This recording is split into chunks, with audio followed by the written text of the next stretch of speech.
Hi! Before we begin today's episode, we have a pretty big announcement to make.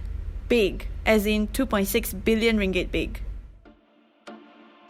1MDB has sparked embezzlement and money laundering investigations across one of the at least biggest 10 corruption countries. scandals the world has ever seen. What may be the biggest financial scam in A number history. of corrupt 1MDB officials treated this public trust as a personal bank account. The Najib Razak 1MDB trial will begin soon. It's been said to be the biggest financial scandal the world has ever seen, and we'll be bringing you that on Podcast Daily. So watch this space. And now, on with the show.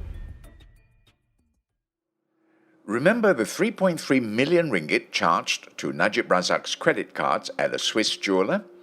It turns out it was for the wife of a former Qatari leader. While questioning the prosecution's final witness, Najib's lawyer brought out a mysterious thank you note from the recipient. It was addressed to the former Prime Minister and his wife, Rosmah Mansor. But the witness, the MACC's investigating officer for the SRC case, had never seen nor heard of the note, not even when he took Rosmah's statement.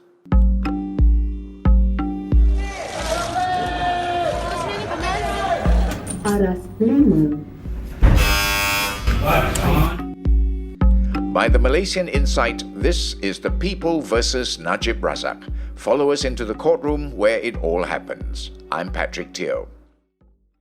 On day 55 of his SRC trial, Najib wore a dark blue pinstriped suit and a silver tie with small black circles.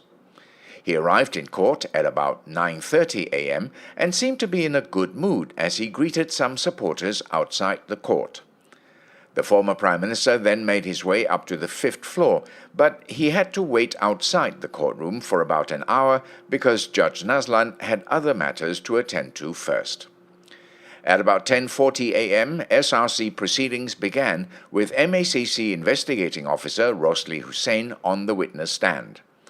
Defense lawyer Farhan Reid told the judge that Harvey was not able to make it today and he would handle the cross-examination.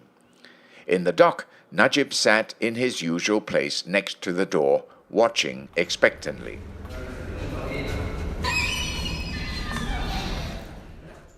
With Rosli in the stand, Farhan went over Najib's credit card statements and brought up the 32 million ringgit that was transferred into the former PM's bank accounts.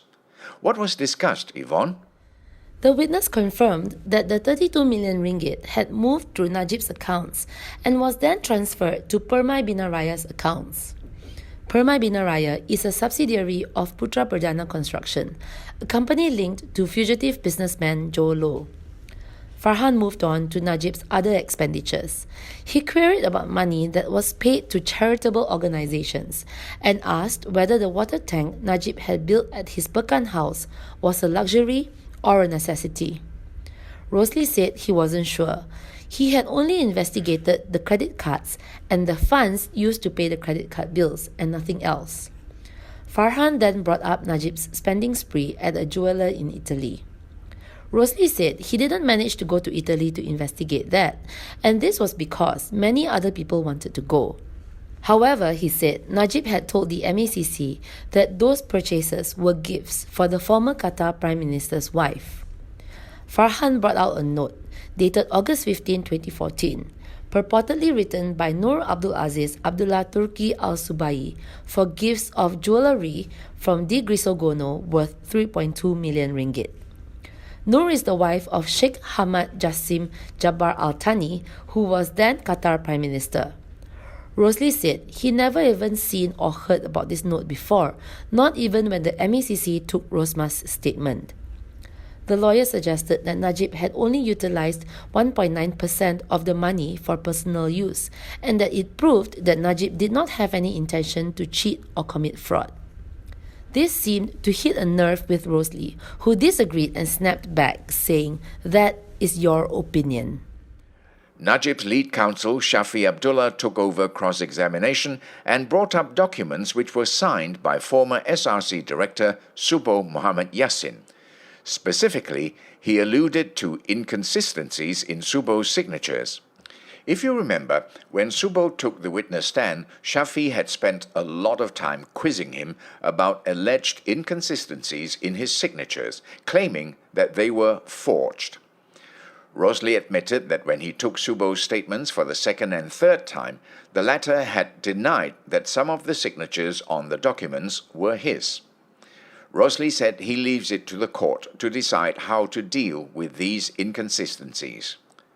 Shafi then requested for the court to break for lunch and Friday prayers. He asked for an extended break, as Muslim lawyers would normally have lunch together after prayers. It's part of the brotherhood, the lawyer remarked. At this, Rosli quipped, "You also don't forget to pray." Judge Naslan allowed an extended lunch break, but asked the lawyers to return on time. And Najib was whisked away from the court complex in his waiting black sedan.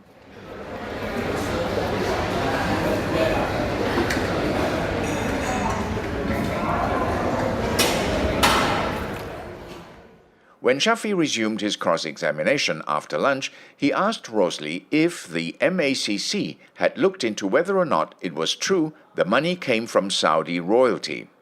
No, the witness said. The commission did not investigate it. But when Najib spent the money, he believed it was donated by Saudi royalty?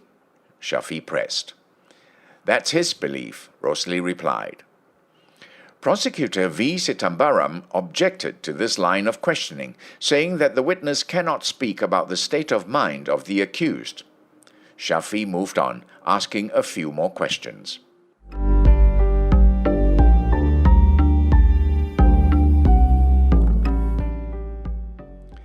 At 4:30 p.m., proceedings were interrupted as Najib and his lawyers went to Judge Colin Sequeira's court on the fourth floor for a case management for the 1MDB trial. The 1MDB trial is set to start on August 28th at 9:30 a.m. After that, Najib and the lawyers moved back to Judge Naslan's court. Before wrapping up for the day, he set August 27th to continue the trial, but he wants proceedings to finish on that day.